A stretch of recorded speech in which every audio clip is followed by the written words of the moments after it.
Greetings out there, my Mystical Illuminations family. I hope this day finds you super blessed and full of joy and bliss. And if not, that's okay too. Hopefully, we can elevate that frequency with a special message I have, and deep gratitude and thanks for tuning in, as always, for sure. So, today I'm going to talk about a special message that has to do with a common misconception and deception known as the fall from grace, and what that has to do with becoming a sovereign and the true organic divine path, and something that is known as reversals. And let's start with the fall from grace, of course. So a lot of people in spiritual scene, even those that may not actually say they subscribe to the idea of the fall from grace, still can sometimes suffer from wounds around what you could describe as the fall from grace.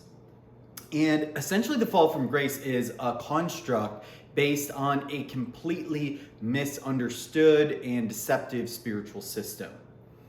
And this is basically what I like to call the addition and subtraction spirituality, Metatronic spirituality versus the organic divinity path that is exponential.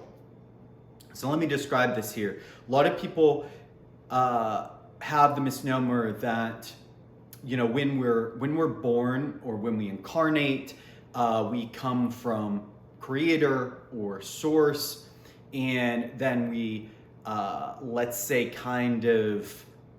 we're born on this earth, we go through a specific path, sometimes we die and then return to source and reincarnate, and sometimes maybe we continue on the path until we sort of reach enlightenment and then return to source again, or something like this. And these are definitely potential paths that one can take, but this is also part of a sort of a control system in a way, because this is all related to a certain bandwidth of frequency and a recycling of energy that specifically happens in what has been known as the matrix or control grid, that continues to people like going in over and over again and kind of staying in these loops and never really going anywhere, or ending up returning to source, but it actually being just someplace that their energy is getting recycled again. The true path of organic creation is exponential and, let's say, more multiplicative, right? And what does this mean? Well, when we come from source, if you look at this in relation to, let's say, nature, right? So nature, we come from a mother and father, right? And then there is a child. When that child is created, the point is not for the child to die and then return to its mother and father, right? The point was for it to go on and have its own life and become something even more advanced in a way, or to continue to expand.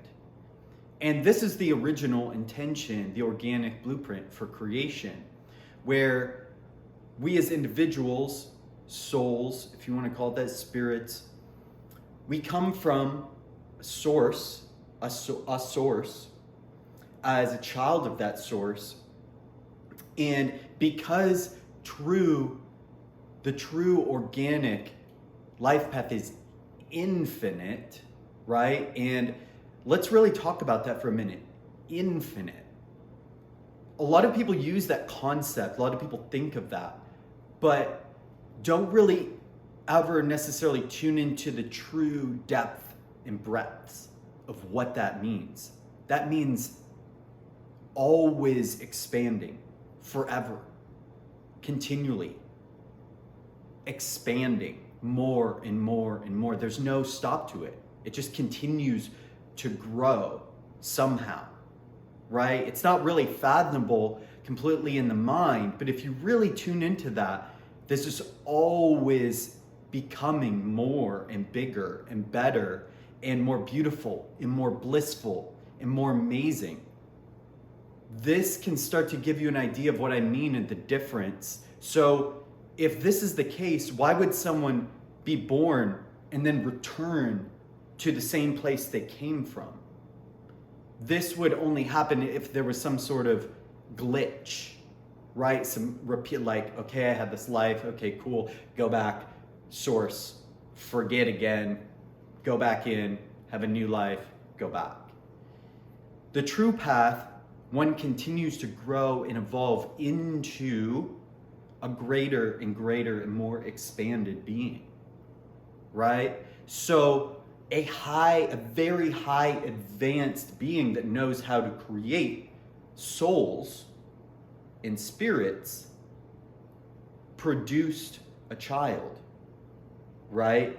Meant to grow and evolve into its own creator, something equally as advanced as it and more potentially, okay? Now, of course, that being was even part of something even bigger, an even more advanced being, right? But we as individuals are meant to continue to evolve infinitely, right? Becoming more and more greater beings ourselves. This is the original path. And this is why also a lot of times, you know, people ask these questions like, do we choose to incarnate here or not? Well, some did and some didn't. And how is that possible? Well, because some are stuck in the loop. Some have been stuck in the loop, right? So you get stuck in the loop and you're not choosing to incarnate, but just being spit back in over and over again. Some of those beings are not even real. They're just programs running on a loop because it requires connecting into the sovereign source within to become a co-creator, to even be a real being, right? Otherwise, it's just code running on a loop, right? It's like people talk about NPCs, non-player characters. It's just a code going over. Yeah, it's standing there, yeah, it's talking, yeah, it's eating, yeah, it's breathing.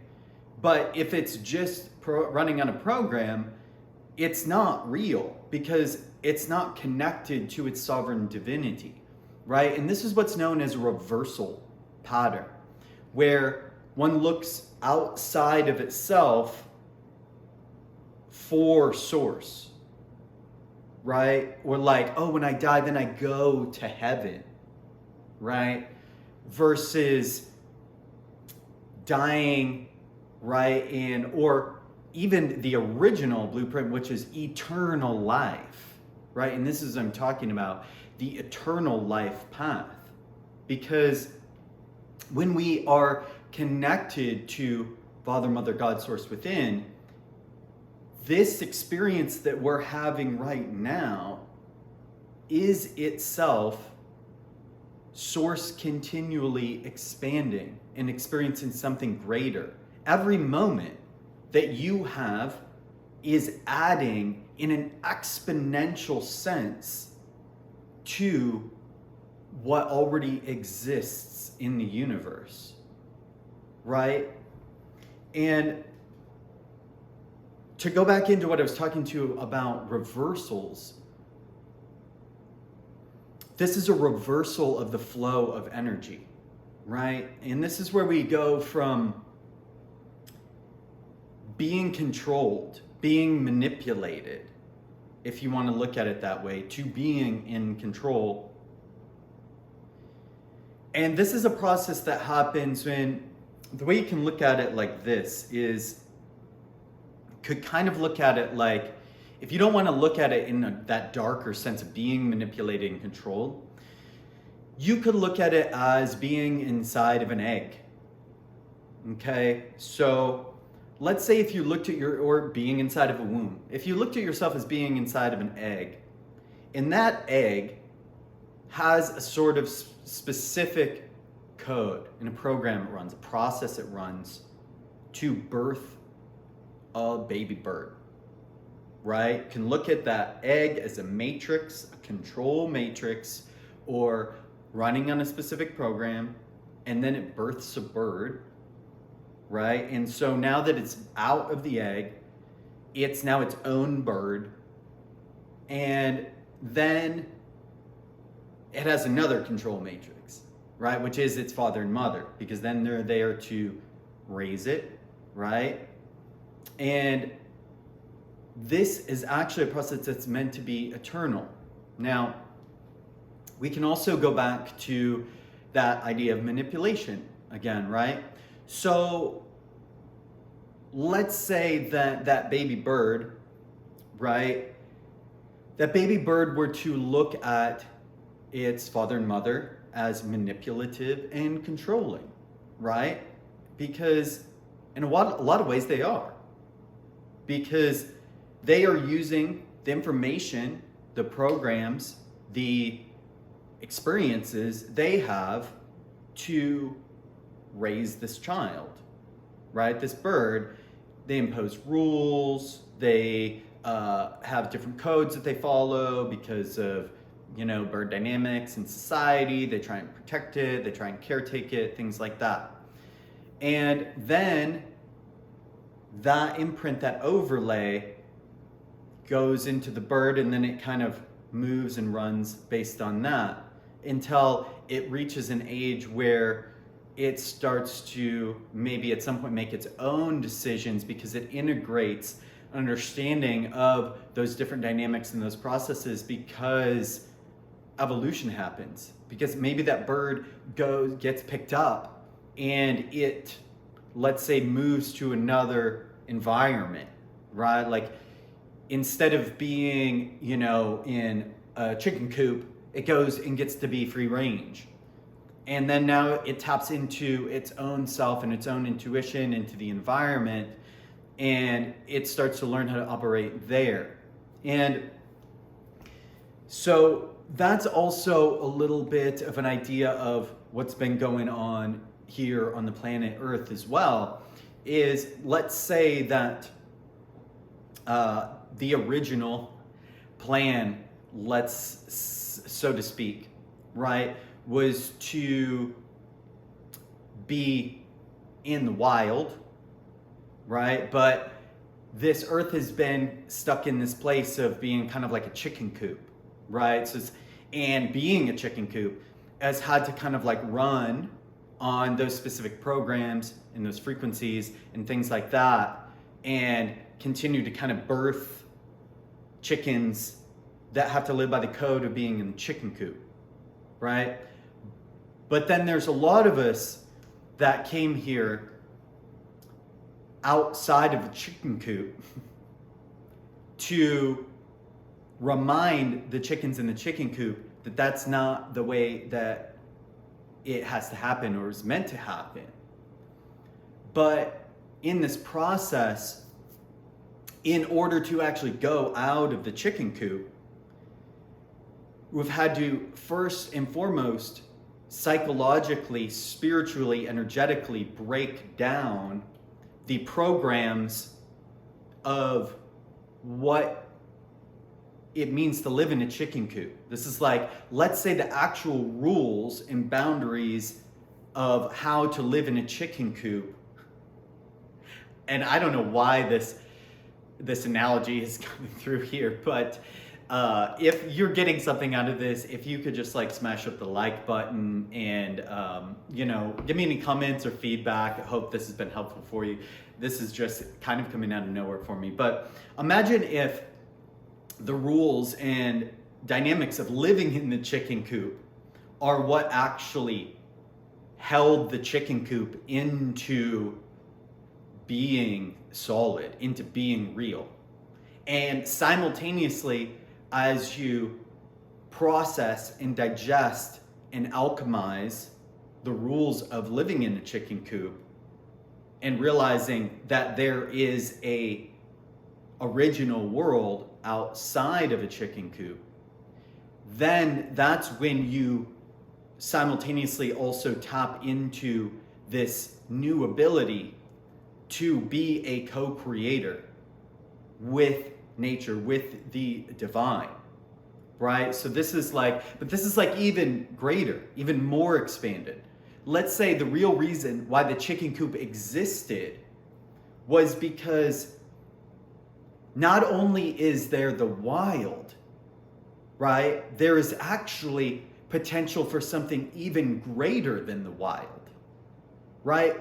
Where once the chicken coop and its rules and its laws are broken down, then there could actually be something expanded on where it's based on the original dynamics and programs of the wild, but now there can be new plants and new trees and new forests because we're talking about infinite expansion, eternal life of infinite expansion, where now that chicken at one point transcends being a chicken and actually becomes chickens as a whole species, right? Or birds as a whole species, right? Or perhaps even a planet itself. This is more in line with the original divine plan, the original divine blueprint. And you could see where this is very important distinction. And the other thing that's really important to understand about this is how the idea of the fall from grace can get us caught up in these things like unworthiness or abandonment. And this is because, you know, we look at ourselves, look at the divine, the source that we came from as being source, as being our parent, right? And there's this process that happened where in order for us to grow into something more expanded than it, that it actually had to cut us off. It had to disconnect us so that we could incubate into becoming an actual, to actually becoming our own being, right? And actually becoming our own source. And this type of process can be experienced as like, you cut me off from source or from connection because I wasn't worthy or I wasn't good enough or you didn't love me. And as a being going through that experience from the other side, it could seem like that. But actually from the parental side, the parental divinity side, it was actually the opposite. It's like, I am going to cut you off and allow you to become your own being because I love you so much. Because it's eternal expansion. You know, the old adage of like, you know, Christ says, you will do things equal to me and more, right? This is that message from his Father who out in heaven to him, right? Because, and that's the thing, is we are each meant to be our own divinity in this way, but not in an ego-based way. Because that's the thing, when we participate in the fear matrix, manipulation matrix, control matrix, which is just existing to prep us to take our power back, to put us in this frequency of becoming something greater, because a lot of us came in here to transmute this stuff because we knew that we could transcend all of this and bring people that have been stuck in the loops out. But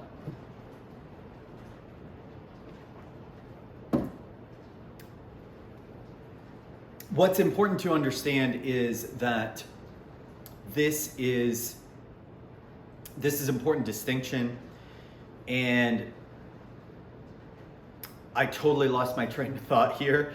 I needed that sip of water, and I know I was talking about the betrayal or the abandonment, and yeah, so that's what it is we can all have these different wounds around betrayal and abandonment passed down from our parents and things like that, because a lot of our parents may not have been on the frequency of the original divine blueprint and the original divine path. And there are an overwhelming amount of people on this planet today that are still not, because there was a twisting and manipulation of religion to go into the exoteric, which is that sort of external, looking outside as an external God, which is Luciferic, and the Luciferic programs that have to do with that. And all of these things are really important distinctions, and it was all part of the divine plan. It is all part of the divine plan. And we are also reaching a stage as humanity where it's time to transcend those things. It's time to grow up and evolve. And this is the process that many of us are in. And this is a lot of the type of work I do in my sessions and my clients, is reconfiguring those things, retemplating things, pointing people back within and giving them those clues and codes and keys to operate as an adult, as an adept, as a co-creator in this new reality. Because that's the other thing too, is once we take that step, then and this is a lot of what this eclipse is about that we're in right now, there's a lot of new dynamics that operate. It's like when you take up the training wheels and you go onto the actual road, there's a lot of new rules and laws and way things operate, right? And this is the process that we are in right now, that a lot of people are in, is just starting to take these steps in this new reality and operate in these ways, and how that means certain things work, and the subtlety of learning how to tune into the difference between, let's say, protecting someone from a place of manipulation and control, like a drug addict may protect their fix, let's say, or protecting someone sourced in self and from divine love, right? From unconditional love within. And so there's a lot of subtleties in these dynamics that are coming online, learning how to navigate those. The basis of this is rooted in, a lot of this work is contained in learning how to understand the dynamic of positive and negative polarity, the masculine, feminine within, how that dynamic connected to our parents, the wounds that came from them. And when we finally move through the space of being able to be manipulated by the swings of sin, which is positive and negative, then we can birth our originality, the Christic force, the child, the third thing within. And then there's a navigation of its life and being able to navigate and dance with the positive and negative forces, becoming that trinity, which also equates to starting to master the dynamics and forces of universal mechanics, which are like transcending and integrating the entire birth chart, and then going above and beyond the dynamics of the birth chart into higher and more expanded realms from there. And as we go through that integration of those shadows on the personal level, then we move and start to work with the collective energy as a whole groups of people, and this is why I call this the star seed to star system pathway, basically. And this is where we go from being a star and just, feeding the planets and the planets that are in the solar system, and then we become a whole star system, right, where we're actually have multiple groups of people in different dynamics and working with the whole collective and collective energy systems and the earth grid and things like that. So the expansion just keeps going. It is continued, I assure you that. And I would love to assist in bringing you through this process. If you resonate with this, you can go ahead and click the links below. I'd love to assist you in tuning you in, doing a session with you, doing ceremony. I also have some amazing meditations out there. I really want to give gratitude and thanks for you tuning in. Hope you have a great eclipse, and there's going to be more content to come. Astara Interstellar.